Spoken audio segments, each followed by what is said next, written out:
Hello, this is Pauline Hawkins. I'm the professional writing tutor at Great Bay Community College in the CAP Center. And today I'd like to talk to you about action verbs and linking verbs for the specific reason of being able to show rather than tell. So first, as we all know, that verbs are words used to express action or a state of being, but you might not understand exactly what that means. So first, let's look at these examples. Maria built a sandcastle. So we can see Maria, she is actually doing something.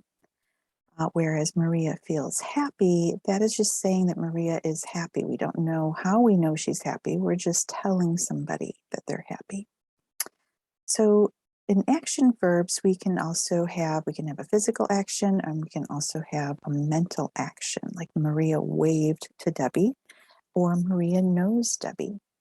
The other thing to know when we're discussing verbs is that we also have helping verbs. And so with action verbs, as well as with linking verbs, you can have helping verbs. And some common helping verbs include is, can, does, have, might, was, and will. Now, linking verbs show a state of being.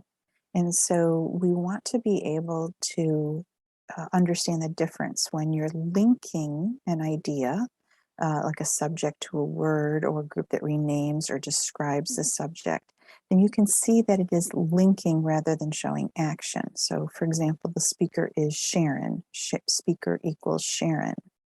The trumpeter sounded excited. We could replace sounded with is, and it'd still pretty much mean the same thing. The trumpeter is excited. So you can see the difference between something that's making an equation like this, just linking a subject to another a word that it renames it, or a word that describes it. And so then we have these common linking verbs that are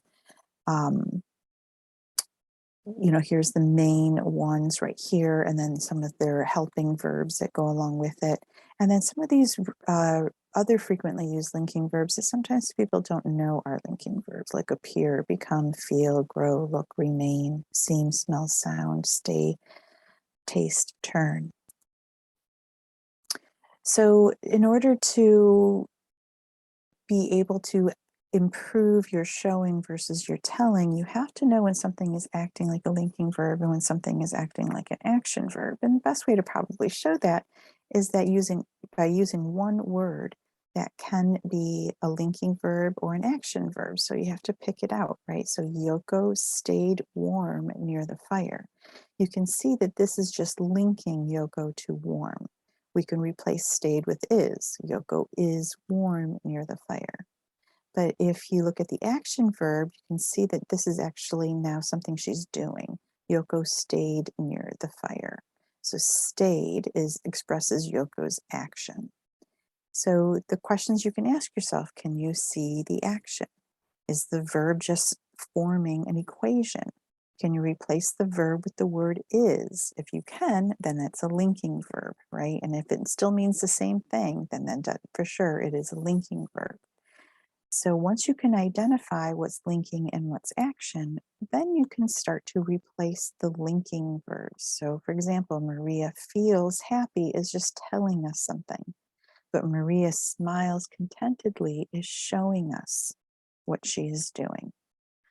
Tom is smart is just telling us that he's smart, but Tom computed the numbers in his head shows us that he's smart. The dog seems obedient is just telling us, whereas the dog stopped barking at his owner's command is showing us. So when you are told to show rather than tell, you're going to want to look at your verb choices. Are they linking verbs? How can you show what you are telling us in your narrative? First, you can just picture in your mind what the person is doing in order for you to conclude that they are, seem to be, appear to be something. So that is just one way to help you when you are needing to show rather than tell in your narrative. If you have any questions, make sure you contact me through CAPS. Thanks for watching.